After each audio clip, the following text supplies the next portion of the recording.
bienvenue sur innovnaturopathie.com. Aujourd'hui, nous voulions vous parler de nutrithérapie, vous expliquer pourquoi l'approche fonctionnelle, vous donner les définitions et le concept de la nutrithérapie, vous expliquer la différence entre la médecine classique et la médecine fonctionnelle, vous apporter les champs d'action et vous donner les principes fondamentaux et champs d'application.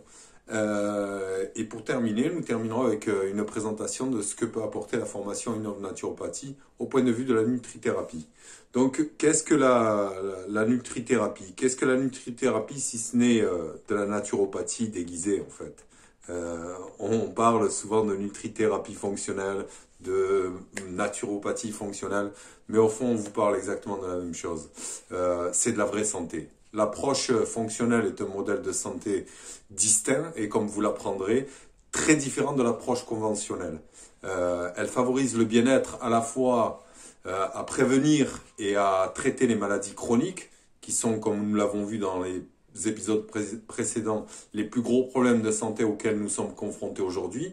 Il faut savoir que les troubles fonctionnels représentent plus de 75% des motifs de consultation en France. Et à défaut d'être pris correctement en charge, ils peuvent évoluer vers des états chroniques. Donc l'état chronique, c'est là que ça devient problématique. Donc nous sommes vraiment face à une épidémie, comme je l'ai expliqué à maintes reprises, et c'est un risque majeur de faillite des systèmes d'assurance maladie, à moyen long terme. Donc ça, c'est vraiment quelque chose qui devrait nous alerter. Donc c'est de la pure folie.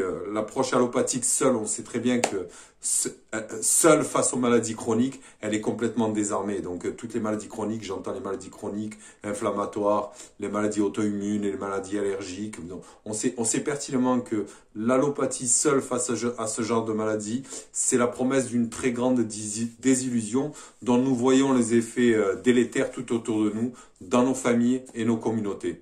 Donc la définition et le concept. La nutrithérapie, elle dérive de la nutrition. La nutrithérapie, elle consiste à satisfaire les besoins en micronutriments de l'individu. Nous avons expliqué que les micronutriments sont différents des macronutriments. Les micronutriments, c'est ce que contient votre alimentation, à savoir les vitamines, les minéraux, etc.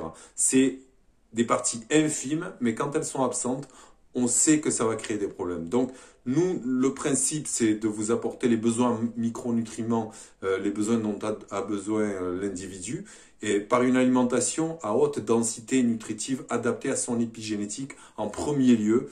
Et on pourrait peut-être associer, si nécessaire, une alimentation personnalisée, voire même une supplémentation, ce qui n'est pas forcément systématique. Donc la nutrithérapie, elle s'intéresse à l'impact des micronutriments sur la santé et elle vise à optimiser le statut en micronutriments de l'organisme de manière individualisée. Donc c'est toujours spécifique l'approche. Le constat est simple en fait. Chacun est unique, pourvu de son métabolisme et de ses propres besoins. Donc d'un point de vue scientifique, l'homme moyen, sur lequel sont basées de nombreuses recommandations d'ordre nutritionnel, n'existe pas. L'homme moderne présente beaucoup moins d'uniformité qu'on le pense. Donc l'homme moyen auquel on voudrait nous faire croire et adhérer, l'homme sur lequel on base toutes les recommandations nutritives et nutritionnelles, il faut savoir que c'est un leurre. Donc voilà. Donc la médecine classique versus la médecine conventionnelle, donc la médecine fonctionnelle versus la médecine fonctionnelle, conventionnelle versus fonctionnelle. On dit que l'idée est que dans le cas où les besoins des tissus sont assurés de manière optimale, la probabilité que les troubles fonctionnels ou une pathologie se manifestent est moindre qu'en cas de déficience en micronutritionnel. Donc qu'est-ce que j'entends par là? J'entends par là que le traitement médical classique vise à corriger l'atteinte et à soulager la douleur. Lors d'une pathologie ou d'une infection, un déséquilibre nutritionnel cellulaire peut apparaître. Le but de la micronutrition sera de rétablir cet équilibre. De plus, il est à envisager que la restauration d'équilibre perturbé pourrait favoriser une meilleure efficacité de toute thérapie instaurée. Donc la prise en charge micronutritionnelle ne s'oppose en aucun cas à l'acte médical. Au contraire, si elle est menée correctement, elle peut renforcer les bénéfices et en diminuer les effets secondaires. Donc la nutrithérapie, elle propose d'apporter des solutions complémentaires avec des conseils de santé centrés sur l'alimentation et complétés par une approche micronutritionnelle adaptée aux besoins de chacun des patients. Donc la nutrithérapie est complémentaire à toute approche médicale, comme nous l'avons vu. Elle peut en améliorer souvent l'efficacité et réduire les effets secondaires. Donc le champ d'application de la nutrithérapie, d'après le concept de micronutrition, chaque fonction physiologique dépend de la présence optimale de molécules qui y participent. Il en découle qu'une cellule mal nourrie ou oxygénée aura tendance à dysfonctionner elle aura tendance à dysfonctionner à l'échelle des tissus en fait. Donc du coup, cela se traduira par des troubles fonctionnels de type fatigue, troubles digestifs, troubles ostéo-articulaires, des troubles infectieux, des troubles cutanés ou circulatoires. En fait, voilà, ça va se retranscrire de manière différente. On va avoir différents symptômes, mais le fond, la base du problème, ce sera toujours une carence en micronutriments. Bien souvent une carence en micronutriments. Et elle est entraînée par des causes sous-jacentes, comme nous l'avons expliqué dans plusieurs vidéos, qui peuvent être comme un SIBO, comme une candidose, un mauvais péristaltisme dû à X, Y raison. Donc tout ça, ça se définit au niveau de l'enquête avec le nutrithérapeute qui, lui, va vous poser des questions, va faire une enquête adaptée, spécifique à votre personnalité. Et de là, il tirera une conclusion qui lui permettra de venir adapter. Donc, l'aliment intervient sur la santé, on le sait, et de l'individu, et elle intervient à 4 niveaux différents. Le premier point, c'est fournir de l'énergie pour un fonctionnement global des cellules de l'organisme. Ensuite, c'est fournir des micronutriments pour les faire fonctionner, ça nous l'avons déjà vu. Se composer comme un messager pour moduler l'expression des gènes et se comporter comme facilitateur ou perturbateur de l'écosystème digestif. Donc les principes fondamentaux et les champs d'application. L'étude des micronutriments est très complexe du fait de leur nombre et de leur interaction. Il faut admettre que l'on est obligé de raisonner sur les données moyennes et disparates pour tenter de dégager les grandes règles. Donc les grandes règles, quelles sont-elles? Premièrement, la recherche du maintien ou le rétablissement de l'équilibre biologique en évitant les déficiences graves ou les excès néfastes. Ensuite, l'administration de micronutriments complémentaires en quantité raisonnable pour obtenir une synergie d'effets. Donc, en général, chez nous, comme vous le savez, c'est rare dans certaines pathologies, car bien souvent, si on traite bien le terrain et que l'on adapte l'alimentation, j'entends par là donner une alimentation adaptée à votre épigénétique, en fait, tenir compte de l'endotoxémie et puis adapter l'alimentation à la personne, normalement, en donnant une alimentation avec une haute densité nutritionnelle, on devrait pouvoir régler le problème sans avoir à faire dépenser des fortunes dans des suppléments qui, bien souvent, ne servent à pas grand-chose. Nous, on limite la supplémentation à certains micronutriments et dans certaines conditions. Donc, il n'y a pas de choses systématiques. Nous, on s'adapte à la personne, c'est toujours spécifique. Donc, éviter aussi l'utilisation de micronutriments incompatibles dont la toxicité risque de se potentialiser. Ensuite, tenir compte du patrimoine génétique, comme je l'ai expliqué. L'héritage biologique est différent pour chacun, en fait. Tenir compte des habitudes alimentaires liées aux traditions familiales et régionales. Je vous donne un exemple. Par exemple, mes clients que j'avais au Maroc quand j'y étais installé, difficile de les faire se passer du pain. Donc, dans certains cas, quand on a des diabétiques, on sait pertinemment qu'il faut leur enlever ce genre de farine blanche, etc. Mais plutôt que d'enlever le pain et de ne pas remplacer, eh ben, je trouvais des subterfuges en fait. J'essayais de m'adapter localement à ce qui se faisait là-bas pour faire en sorte que la personne puisse adhérer. Parce qu'en fait, au final, ce qui va m'intéresser, c'est que la personne adhère à ce que je lui propose. Donc, il faut toujours tenir compte des habitudes alimentaires liées aux traditions familiales et régionales. Je pense que c'est important pour un thérapeute. Ensuite, apporter dans certaines circonstances aux cellules les moyens de défense contre les agressions causées par l'absorption de toxiques, représentés par des drogues, l'alcool et les médicaments, et aussi les excès de tabac, etc. Donc tout ça, ça fait partie de l'endotoxémie, comme je l'appelle, et c'est des genres de choses desquelles il faut tenir compte. Et en général, c'est ce que j'aime faire. J'aime prendre la première étape où je vais traiter, je vais nettoyer, et ensuite je vais y aller progressivement, essayer d'adapter l'alimentation et essayer de faire adhérer la personne aux recommandations que je lui fais.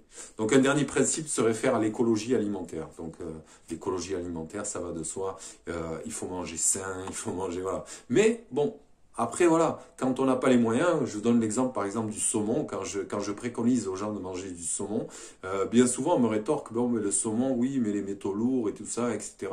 Mais il faut savoir que par exemple, quand vous avez du sélénium dans le poisson, les métaux lourds, c'est plus un problème. À partir du moment où on a du sélénium dans le poisson, c'est nickel. Donc, moi, je préfère, quitte à ce qu'il mange un poisson d'élevage, eh bien, au moins qu'il mange du poisson, plutôt que de ne pas en manger du tout. Le pire serait de ne pas en manger, par exemple, du saumon. Donc, mieux vaut manger un saumon d'élevage que pas de saumon du tout. Après, plus on a de qualité, mieux c'est. Mais il faut toujours rester honnête, il faut toujours rester réel et faire en fonction de la personne qu'on a en face de nous.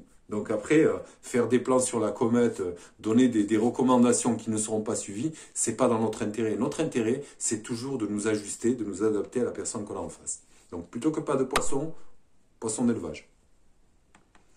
La démarche donc du nutrithérapeute, elle fait appel à trois principes, que sont la fonctionnalité, l'assimilation et la biodisponibilité optimale. Donc la fonctionnalité, l'assimilation et la biodisponibilité optimale. Ces règles et ces trois principes sont les bases de la prise en charge micronutritionnelle et en nutrithérapie.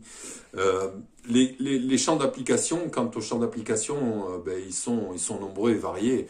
On peut notamment citer la prévention d'un bien-être quotidien et d'une santé à long terme, la prévention des maladies cardiovasculaires et du syndrome métabolique, la prévention du vieillissement et des maladies dégénératives, la prévention de l'ostéoporose par exemple, et des états de fragilité. Donc il faut savoir que l'ostéoporose par exemple, c'est pas une maladie pour moi, c'est un signe de carence. Donc bien faire la différence. On n'est pas malade quand on a une ostéoporose. On est juste carencé en certains nutriments qui font qu'on est fragilisé à un moment donné. Donc la prévention du surpoids aussi, l'accompagnement du traitement du surpoids et de ses complications cardio-métaboliques, les troubles du fonctionnement digestif, les inconforts digestifs, les troubles fonctionnels, intestinaux, voire les constipations, les troubles de l'humeur et du sommeil, la prise en charge du sportif optimisée sur les performances sportives, la tolérance à l'entraînement et la récupération. Donc vous voyez, c'est pas forcément que des pathologies. On peut même accompagner des sportifs en nutrithérapie. Donc pour terminer, la formation Innov Naturopathie, elle vous propose une formation complète et approfondie, basée sur l'approche fonctionnelle, comme je l'ai expliqué maintes fois, et elle aborde la santé donc d'un point de vue biochimique, à savoir moléculaire.